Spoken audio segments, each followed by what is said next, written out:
görüntü. Adamlar. Halik aylattı. Anlaşman yarım saatte. Tek sabah başlattı. Cengellerden arkadan odanlardan aylak gidiyor.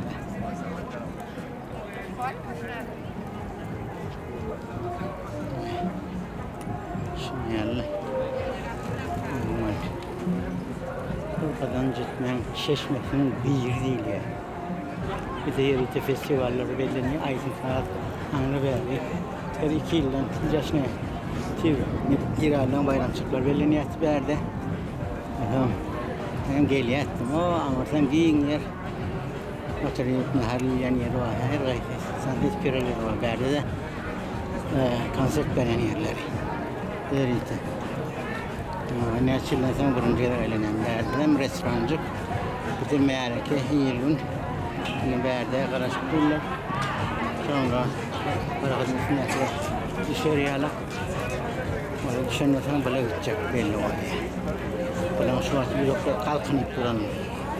Orada bir kaydan adamlar. Örüyanın eğer birinci